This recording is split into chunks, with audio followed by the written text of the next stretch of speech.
When people talk about military scale modeling, they almost always think about tanks, aircraft, and armored vehicles. But there is one entire class of machines without which none of that could exist: military trucks. In 1 to 35 scale, they are what makes dioramas feel alive and wars look realistic. Today, we're looking at 10 military trucks, without which scale modeling simply wouldn't work. The first truck without which military scale modeling would be almost impossible is the FWD Model B. This machine belongs to the era of the First World War, a time when modern military logistics was only beginning to take shape. Before vehicles like this, armies still depended heavily on horses and primitive transport. The FWD Model B became one of the first mass-produced military trucks with four-wheel drive, capable of operating in mud, on destroyed roads, and in frontline conditions. In many ways, this is where the story of modern military transport really begins. But for modelers, history is only part of the equation. In 1/35 scale, the FWD Model B is best known through the ICM kit. It is not a difficult model to build. The assembly process is straightforward, without major traps or complicated engineering. The level of detail is moderate, not overly complex, but not overly simplified either. What really makes this kit stand out is balance. Out of the box, it looks convincing. It does not require expensive aftermarket parts, and it fits perfectly into World War I dioramas with mud, trenches, soldiers, and early military equipment. In terms of price-to-quality ratio, it remains one of the most accessible ways to enter early military modeling. That is why the FWD Model B often becomes a starting point for modelers who want to show that war is not only about tanks, but also about the hard, unseen work of logistics. The second truck on this list is the Leyland Retriever. It belongs to the transitional period between the First and Second World Wars, when military transport was no longer experimental and was becoming a structured system. Originally developed during World War I, the Leyland Retriever remained in service for many years and was widely used by the British Army in World War II, especially in North Africa. This was already a mature vehicle, designed for heavy loads and constant operation. In scale modeling, the Leyland Retriever is best known through ICM kits. The company released several versions, but one of the most interesting is Monty's Office Caravan, the mobile headquarters of Field Marshal Montgomery. This variant immediately adds narrative value and character to any diorama. From a modeling perspective, the kit is relatively easy to build. The engineering is clear without major complications. At the same time, it includes photo-etched parts, which is unusual for ICM and makes this kit stand out. Overall, the Leyland Retriever offers a strong combination of historical importance, recognizability, and comfortable assembly. The third truck on this list is the Gaz AA. It was one of the most important trucks on the Eastern Front during World War II. It was used extensively by the Soviet Army and was also widely operated by German forces as captured equipment. The Gaz AA formed the backbone of early Soviet military logistics. It carried soldiers, ammunition, food, and supplies, often in conditions where proper roads simply did not exist. In scale modeling, this vehicle is best represented by kits from MiniArt. The company offers a wide variety of versions: different cargo bodies, chassis configurations, canvas-covered trucks, ambulances, command vehicles, and civilian conversions. These kits are not easy to build. They require patience, careful work, and attention to detail. However, the final result fully justifies the effort. High levels of detail, accurate proportions, and well-designed parts allow modelers to achieve very realistic results straight out of the box. As a result, the Gaz AA remains one of the most versatile and important platforms for World War II dioramas. The next truck on this list is the Opel Blitz. It is one of the most recognizable German trucks of World War II, which is why it has such a strong presence in military scale modeling. Above all, this is thanks to Tamiya's classic kit. This model has been on the market for many years, yet it remains relevant even today. Its main strength is engineering quality. The kit builds in a clean and predictable way, without constant fitting issues, warped parts, or unnecessary corrections. Even compared to more modern releases, the assembly process is still very comfortable. The level of detail is moderate but well balanced. Tamiya does not overload the model with tiny parts, but it also avoids excessive simplification. All major elements are represented accurately and look convincing. Out of the box, the Blitz looks complete and requires no mandatory upgrades. At the same time, the kit is easy to improve with additional wiring, small details, and weathering, without rebuilding half of the structure. Because of this, it is often used as a foundation for serious projects and dioramas. As a result, the Tamiya Opel Blitz remains an example of how a well-designed model can stay relevant for decades. The next truck on this list is the GMC Jimmy, one of the most widely used military trucks of World War II. Vehicles like this formed the backbone of American supply convoys in Europe after the Normandy landings and played a key role in keeping the front moving. In scale modeling, the GMC Jimmy is best known through the classic kit from Heller. This is not a new release, but it has long been considered a reliable base for building this truck in 1:35 scale. The main strength of this kit is its simplicity. The construction is straightforward and predictable, without major fitting problems or constant corrections. The level of detail is moderate, without unnecessary complexity, but with accurate shapes and proportions. Out of the box, the model looks clean and recognizable. At the same time, it is easy to improve with extra details and weathering if a more advanced result is desired.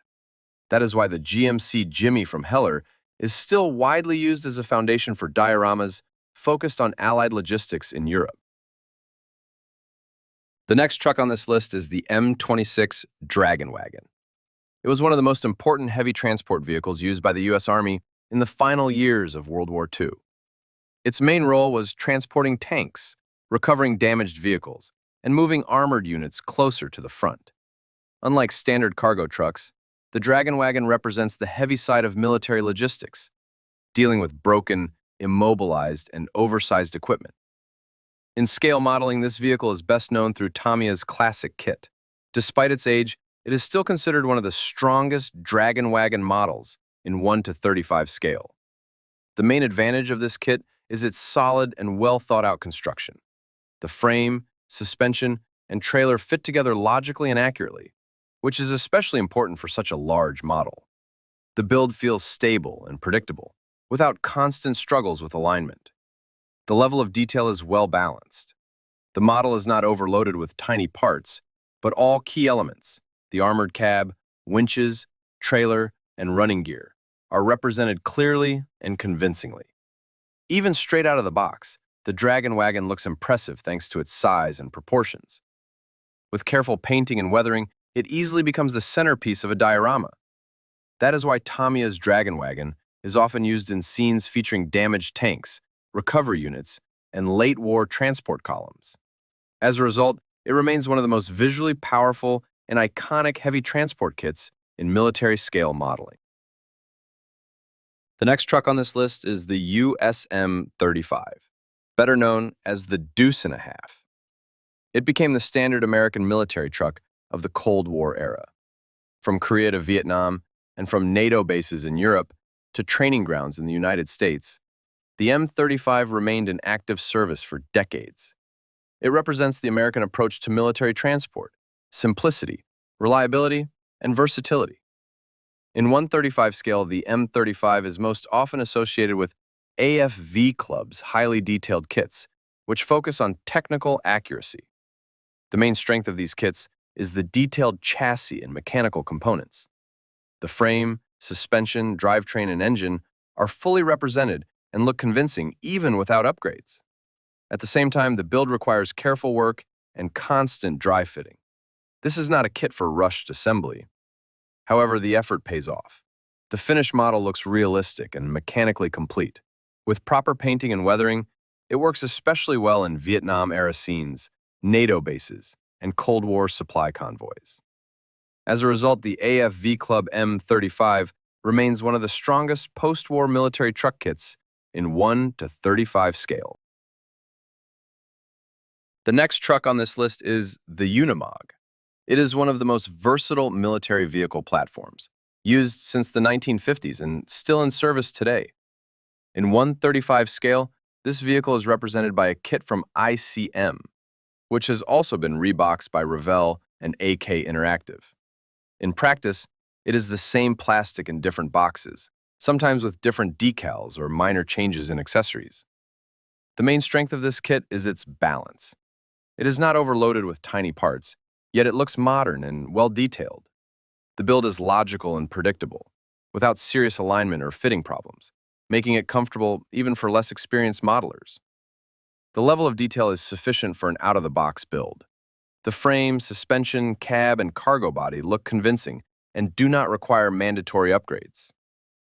Thanks to the versatility of the real vehicle, this Unimog fits equally well into Cold War dioramas and modern military scenes. As a result, the ICM Unimog and its reboxed versions remain one of the most practical choices for building a European military truck in 1/35 scale. The next truck on this list is the MAN HX. It is one of the main modern logistics trucks used by NATO forces in Europe, Iraq, and Afghanistan. The MAN HX is a modular platform used for cargo transport, container systems, and specialized military vehicles. In 1/35 scale, this truck is available through kits from Revell. The main feature of these kits is their large size and modern level of detail. The model looks impressive even during assembly, thanks to its long frame and massive cab. The build requires careful work, especially when aligning the chassis and suspension. The level of detail is strong, and most elements look realistic straight out of the box. With proper painting, the MAN HX works very well in modern convoy and NATO-based dioramas. As a result, Revell's MAN HX remains a strong choice for representing modern military logistics in scale modeling. The final truck on this list is the Oshkosh HEMTT. It is one of the key heavy transport platforms of the U.S. Army from the 1980s to the present day. The HEMTT is used as a cargo truck, fuel tanker, container carrier, and base vehicle for specialized systems. In practice, it is not just a truck, but a core element of modern modular logistics. In 1/35 scale, the HEMTT is available through kits from Italy. These kits made this platform widely accessible to scale modelers. The main feature of the model is its size and visual weight. The long frame, massive axles, and large wheels immediately create the impression of modern military equipment. The build requires careful work, especially when aligning the chassis and suspension. Any mistakes in geometry are clearly visible in the finished model. The level of detail is strong, without unnecessary complexity, but with all key elements represented. Out of the box, the HEMTT looks modern and convincing. With proper painting and weathering, it works especially well in dioramas depicting Iraq, Afghanistan, NATO bases, and modern supply convoys. As a result, Italy's HEMTT provides a logical and powerful conclusion to this list, showing how military logistics looks in the 21st century in 1/35 scale. This was my list of 10 military trucks without which 1/35 scale modeling is hard to imagine. It is not a definitive ranking, but an attempt to highlight the most important vehicles. If you disagree or think something is missing, let me know in the comments. I'm interested in your opinion.